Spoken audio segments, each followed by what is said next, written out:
This is a fir tree.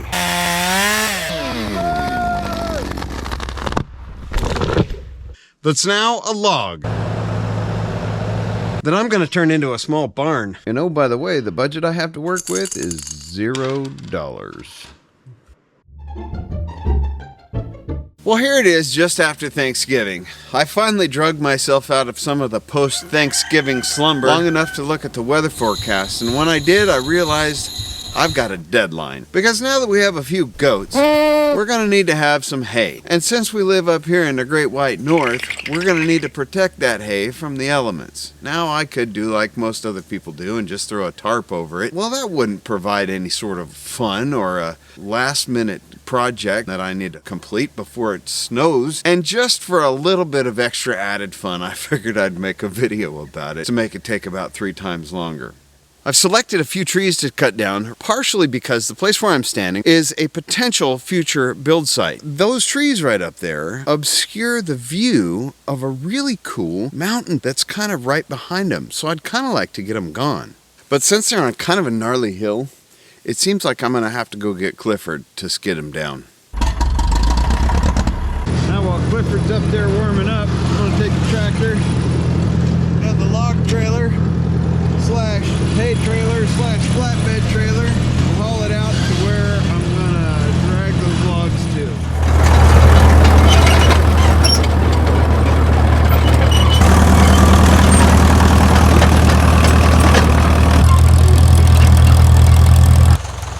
Okay, I made it up here to my target zone. I don't know if you can see the trailer down there. I got my cat turned around so that I'm skidding logs down the hill. And these 3 guys right here are my initial targets.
So for you more experienced guys out there that are cringing, wincing, hiding your faces as I fumble around with this, it just occurred to me that a tagline would make this a whole heck of a lot better.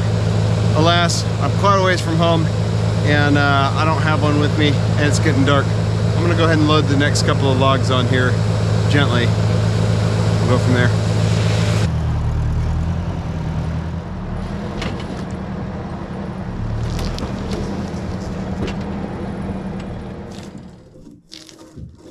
I'm peeling all the posts and beams for the purpose of not retaining moisture so that they don't rot. Fir is actually fairly rot resistant as long as it doesn't stay moist and create a habitat for bugs. So right now I think is a pretty good time to confront something that probably many of you have recognized, or maybe you were about to recognize, and that's the fact that I have my footings laid out here. Footings salvaged from a burned down house. $0. On just dirt. It's fairly well uncompacted. I mean, I ran over it with the dozer a couple of times, but it's not gravel. There's no real bedding to it. The truth is that over time it is going to shift and there is going to be more settling on one than the other. And that's something that I'm just going to have to make up for in the spring or whenever I feel things are kind of settled out. You know, I can jack up a post and shim underneath it or whatever. I have to recognize that I'm building a hay barn here, not the Taj Mahal. It'll be what it's going to be. Something else that I have to contend with here is the fact that I have round pegs that need to go into square holes.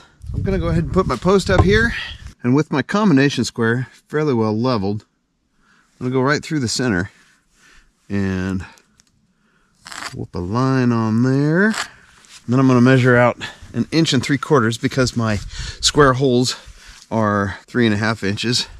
Up here, down here. And I want to make this kind of as close to the measurement as possible because these are going to shrink some. And now we have a rough 3.5 inch square that I will attempt to trim off with the old gas axe. Oh yeah, the depth on these footings is about 2.5 inches. So I'm going to try to get somewhere close on the depth around this post. Obviously this assumes that my cut is absolutely square, which I'm sure it's not. But again, hay shed, not Taj Mahal.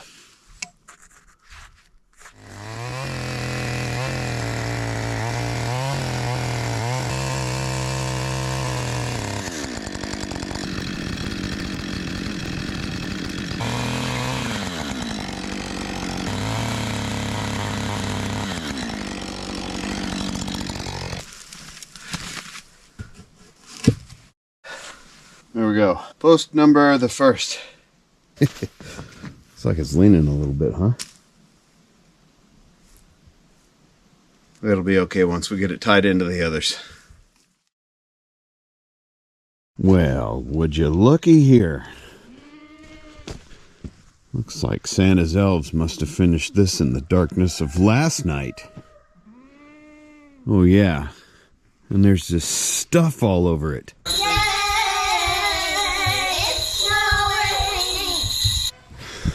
Yay, it's snowing.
I think I'm going to clean the rest of it out with the power chisel.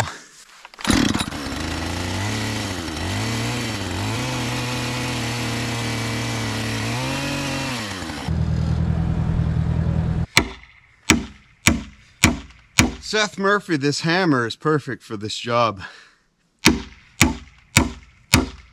Okay, there's the back side. Now all I got to do is repeat all that process on the front side. And it's 3 o'clock. Gets dark around here about 5. Chances are pretty high I'll be showing you what I completed in the daylight tomorrow.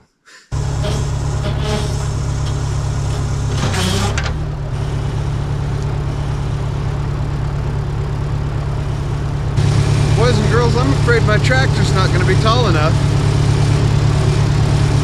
to put that top beam on there. That's going to be a problem. Perhaps I can do it inside out.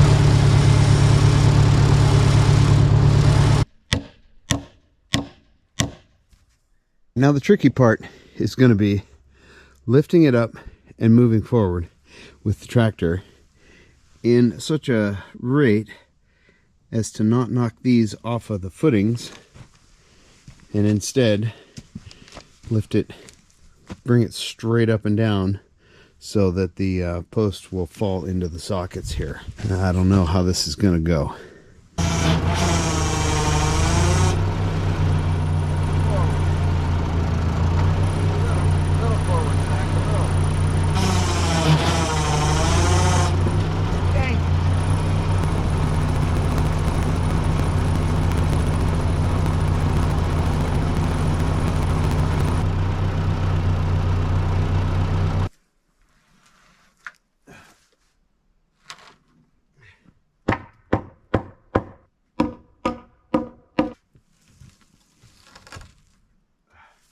Well, in the dark of the night, while the camera was sleeping peacefully, when they weren't playing in the fire pit, the boys and I got most of the rafters put up.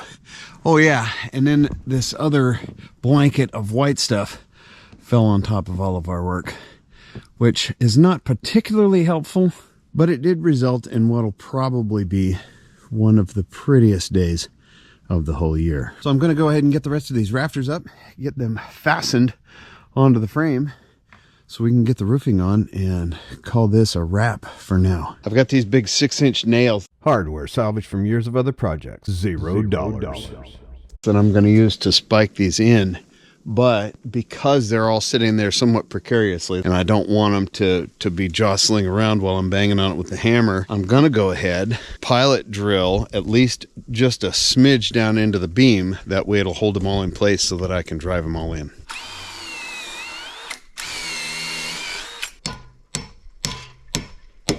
I've got all these wind braces here that I've cut from some of the leftovers from all those poles. I've got them screwed in all of their locations, and I've marked on the posts where they're gonna go. So what I'm gonna do is one at a time, I'm gonna unscrew them, and then with the chainsaw, I'll go ahead and make the notch. And then I'll put them right back in and I'll trim off the ends.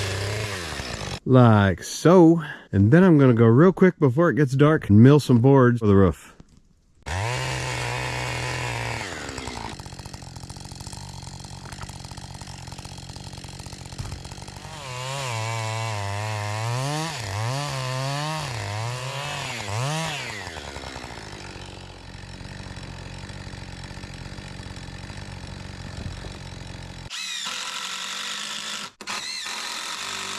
And now to put on the tin, which, along with its hardware, was sourced from the demolition of an old single wide trailer cover just up the road. $0.